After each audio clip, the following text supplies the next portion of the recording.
Si l'arc du baratie sur lequel on était revenu dans le précédent épisode avait commencé à éveiller en moi une certaine part d'émerveillement, de magie et de réelle fascination pour l'univers de One Piece, à travers les premières notions directes liées à Grand Line, le cimetière des pirates, la route de tous les périls où l'on avait pu constater à travers l'équipage de Don Krieg que nul n'en revenait indemne, mais cette fascination m'est principalement venue de la soif de découverte, de l'inconnu et surtout de l'appel à l'aventure. Aujourd'hui, on va cette fois-ci parler d'un arc, le premier qui m'a réellement marqué en tant que lecteur et surtout fan du genre Neketsu. Et oui les refs, nous allons enfin aborder le meilleur arc de la saga East Blue, j'ai nommé Arlong Park, mais avant ça, place comme toujours au générique.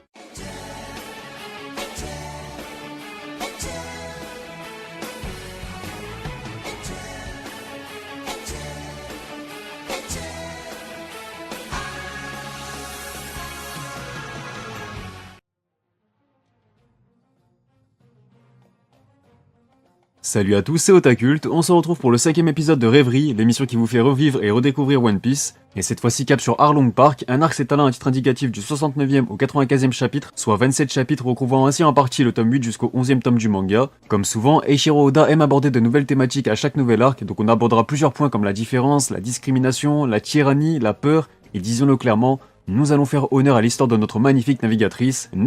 même. Oui, ce jeu de mots pue sa mère, c'est bon? Comme toujours avant de commencer, nous allons nous remettre dans le contexte qui avait déjà été introduit dès le début de l'arc Baratie puisque Nami avait faussé compagnie à ses Nakama après avoir volé le Vogue Mary. Seul élément troublant à notre disposition à ce moment-là, un certain avis de recherche d'un certain pirate qui avait attisé sa curiosité, pire encore, comme si une simple photo venue de lui glaçait le sang. De quoi ouvrir une nouvelle intrigue sur notre navigatrice, qui derrière son charme, son côté fourbe et sa malice, laissait déjà entrevoir un lourd passif. Puis après avoir sauvé le baratie de la menace de Don Krieg, les Mugiwara partiront à la recherche de leur ami, dans un premier temps Zoro et Usopp qui seront ensuite rejoints un peu plus tard par Luffy et Sanji accompagnés de Johnny et Yosaku, et d'ailleurs durant leur traversée, Oda prendra encore le soin d'alimenter la hype autour de Grand Line, rien qu'en évoquant pour la première fois la notion des grands corsaires, quelques pirates de renom affiliés au gouvernement mondial, et quand ta première expérience fut l'entrée en scène de Mihawk, on peut le dire, plus les chapitres avancent et plus l'impatience et l'excitation s'emparent du cœur des lecteurs. Et c'est dès cette mise en place de ce contexte qu'Oda marque de grands points à mes yeux. Il nous en trouve une nouvelle intrigue liée à Nami en plein milieu d'un arc qu'il va devoir conclure avant de nous apporter les réponses à nos questions. Ainsi, le lecteur n'a même pas le temps de savourer la fin d'un arc qu'il s'impatiente déjà pour la suite, l'aventure repart de plus belle, nos héros reprennent la mer vers une nouvelle destination, ce qui instaure un rythme tout simplement excellent, efficace, mais surtout très propre à la saga East Blue. Les arcs se voulaient assez courts, tous enchaînés de façon fluide, sans détour, et c'était très agréable. Mais autre point important, lorsque l'on retrouve Nami, on la voit s'en prendre à un enfant puis s'afficher avec un nouveau pirate bien plus imposant que les autres. Pourtant, on avait déjà eu un élément pour nous mettre la puce à l'oreille que quelque chose n'allait pas dans le comportement de Nami, que l'on connaissait encore que très peu à ce moment-là, c'est important de le rappeler, mais on se laisse captiver rapidement par les événements. Bien entendu, l'histoire prendra tout son sens et donnera bien plus de profondeur et d'ampleur au personnage de Nami lorsqu'on aura les réponses à nos questions et les fameuses révélations. Arnaquer les gens, voler des pirates, lever la main sur un enfant, s'allier avec un tyran, allant même jusqu'à sacrifier sa main pour sauver la vie de son ami, alors que cet acte plein de courage et de bonté aurait pu coûter très cher à Nami, elle aurait pu tout perdre et tous ses sacrifices auraient été vains. Mais en réalité, tout ceci cachait une vie de souffrance et de solitude, elle a dû avancer seule pour combattre ses démons, et c'est en grande partie cet aspect du personnage que j'apprécie fortement. Malgré les apparences et ce qu'elle peut laisser paraître, Nami est une femme remplie de courage, d'amour et de bonté pour ses amis, une femme bien plus forte qu'on ne le pense, parce que parvenir à endurer tout ça pendant aussi longtemps et sans l'aide de personne, il faut énormément de courage. Bien entendu, sa vulnérabilité nous sera dévoilée lorsqu'elle acceptera l'aide de son capitaine et celle de son ami Luffy, donnant ainsi naissance à l'une des scènes les plus iconiques du manga. Une scène richissimement symbolique également, Luffy confiant son précieux chapeau de paille à son ami en détresse, une détresse qui sera vite apaisée par la rage et la détermination de notre héros, plus que jamais prêt à aller défoncer Arlong. Mais si cette fameuse scène nous a autant marqué, c'est surtout parce que Oda a pris le temps pour poser non seulement le contexte de l'arc de façon idéale, mais aussi parce qu'il s'est également attardé sur le flashback de Nami. Orpheline recueillie par une femme au fort caractère mais ô combien dévouée pour ses enfants, belle-mère qui lui transmettra de réelles valeurs, les liens du sang n'étant pas toujours les plus forts. Vous connaissez ensuite cette fin tragique avec l'arrivée d'Arlong et ses hommes, qui allait non seulement laisser Nami avec un nouveau deuil à encaisser, tout en plongeant son village et ses habitants dans la peur. Elle a longtemps porté un lourd fardeau sur ses épaules, à elle seule avant d'accepter l'aide de ses compagnons, un flashback que j'aime beaucoup car celui-ci a la particularité d'avoir une importance et une incidence directe dans le présent de l'histoire, contrairement à celui de Brook par exemple qui narre principalement des événements antérieurs au récit, même si bien sûr il sert également à introduire le personnage dans l'équipage et le fait qu'il souhaite récupérer son ombre, mais pour revenir au flashback de Nami, sa symbolique est d'autant plus accentuée quand elle se multiplie elle-même son tatouage, désignant son appartenance et son lien avec son bourreau. Ajoutez à cela que ce même bourreau a tué sa mère adoptive, ce même monstre qui inspire la peur à son village depuis des années, il en devient donc naturel que la scène où elle demande l'aide de Luffy en pleurs soit aussi puissante. Une symbolique qui sera encore une fois renforcée lorsque Luffy vaincra Arlong en détruisant au passage Arlong Park, permettant ainsi à Nami de faire table rase sur son passé afin d'avancer vers son rêve, celui de cartographier l'ensemble de la surface du globe qu'elle ne fera désormais plus au service de son tyran, mais bien pour son propre plaisir et accessoirement celui de son nouvel équipage. Vous attendez forcément mon avis sur Arlong qui est très clairement l'une des pièces maîtresses de cet excellent arc, et il faut dire qu'au-delà de sa personnalité tyrannique, orgueilleuse et de la haine qu'il voue aux humains, Arlong est le premier antagoniste dans One Piece dont le chara-design m'a tout autant impressionné. Regardez-moi cette gueule de fou furieux. L'introduction d'un tel personnage est aussi l'introduction d'une nouvelle race, celle des hommes poissons dont la force n'est plus approuvée, mais elle implique également l'extension de l'univers de One Piece ne se limitant non pas aux frontières humaines, mais bien au-delà.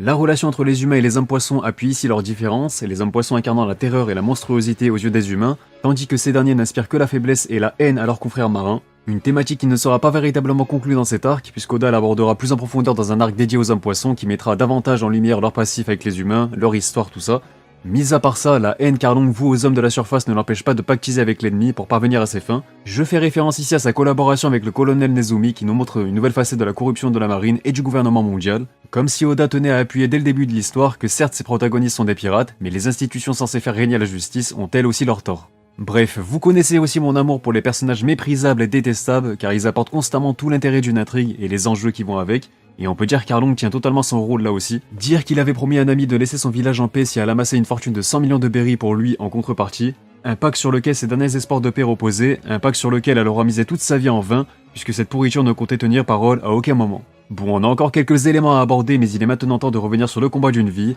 Luffy contre Arlong. Je parle d'une vie car l'enjeu est de taille, briser les chaînes du passé de Nami, celle de sa future navigatrice de renom. Symboliquement, il s'agit sans doute de l'un des plus beaux combats de One Piece. Je pense notamment à la scène où Luffy détruit le bureau dans lequel son ami avait été forcé et contrainte de dessiner des cartes durant des années au profit de son bourreau, ou encore à la scène du coup final mettant à la fois Arlong KO tout en détruisant l'immense bâtisse d'Arlong Park. Sous ce coup fatal de notre héros, un empire tyrannique venait de tomber, brisant à la fois les chaînes de son ami tout en soulageant le village de Kobayashi d'un poids de longue date. La terreur qu'incarnait Arlong et les hommes poissons ne sera plus, laissant ainsi place à une ère de paix et de prospérité. Nous pouvons ajouter à cela d'autres combats intéressants en parallèle comme celui de Zoro face à Octi, où notre bretteur préféré aura fait parler toute sa classe de sa technique à trois sabres. Je pense aussi à la bravoure et à la loyauté d'Asanji fraîchement recruté. Il n'a pas hésité une seule seconde à aller défier des hommes poissons sous l'eau, dans leur domaine de prédilection pour le bien de son capitaine, un sens du sacrifice totalement louable pour notre cuistot qui venait encore une fois tout juste de rejoindre l'aventure. Et comment ne pas avoir une pensée pour le combat de notre bon vieux capitaine Usopp, qui n'avait clairement pas été mis en valeur dans l'arc précédent. Ici, Eiichiro Oda se rattrape plutôt bien avec un combat à l'image d'Usopp, c'est en usant des coups les plus fourbes et tordus les uns que les autres que le futur god Usopp peut se vanter d'avoir vaincu un redoutable homme poisson. Bon, un homme poisson un peu débile, mais ça reste un homme poisson quand même. Puis sans compter les protagonistes, l'arc d'Arlong a aussi introduit des personnages secondaires bien intéressants. Si on est déjà revenu sur Belle-Mère qui n'a jamais plié, pas même aux portes de la mort face à la tyrannie des hommes poissons, Genzo mérite tout autant d'être salué. Le père spirituel de Nami, un personnage d'apparence un peu loufoque comme souvent, mais rendu tout de suite plus attachant quand Oda prend le temps d'expliquer au lecteur pourquoi il a un petit moulinet sur sa casquette. Un détail certes, mais c'est ce genre de détail qui en dit long sur l'histoire d'un personnage. Mon seul regret de cet arc est que le personnage de Nojiko n'a pas été vraiment exploité. C'est dommage car il s'agit tout de même de la grande sœur de Nami, donc j'aurais aimé qu'elle ait un rôle un tant soit peu plus majeur dans l'intrigue. Cela dit, son chara-design est excellent, c'est l'une des plus belles femmes de One Piece qu'on se le dise. Surtout après les livres, je la fous. Pour conclure, j'ai trouvé cet arc tout bonnement incroyable, il dispose de tous les ingrédients que je recherche dans une intrigue, c'est-à-dire des enjeux de taille et des conséquences à la hauteur, car oui, on peut aussi relever que cet arc est à l'origine de la première mise à prix de Luffy, recherché mort ou vif pour 30 millions de berries, ce qui implique au passage de nouvelles perspectives et de nouveaux enjeux dans l'aventure de notre capitaine qui sera dorénavant pourchassé. Je recherchais également cette situation de détresse que viendront résoudre nos héros, chacun des protagonistes mis en avant, des combats marquants dont un plus particulièrement symbolique, et c'est surtout le recrutement officiel de Nami dans l'équipage, un personnage qui aura essentiellement subi le scénario ici car elle a trop longtemps lutté seule, et c'est en acceptant de saisir la main qui se tenait devant elle qu'elle a pu repartir de l'avant, un personnage fort attachant derrière ses manières un peu chiantes qui la rattrape parfois, c'est aussi ce qui fait tout le charme de Nami, surnommée la chatte voleuse et désormais navigatrice de l'équipage du chapeau de paille. Sur ce, on arrive à la fin de cette vidéo, donc j'espère qu'elle vous aura plu. J'attends bien entendu vos avis sur l'arc dans les commentaires. Sinon, n'hésitez pas à vous abonner si ce n'est pas déjà fait pour ne pas manquer les prochains épisodes. Et je vous invite aussi à partager les vidéos parce que c'est le meilleur moyen de soutenir mon taf et je le dis pas souvent. Mis à part ça, vous pouvez aussi me retrouver sur la chaîne secondaire, sur Twitch, Twitter et Instagram. Vous avez tous les liens en description. Bref, sur ce, portez-vous bien. Quant à moi, je vous dis à bientôt pour de prochaines vidéos. Et surtout, on se reverra.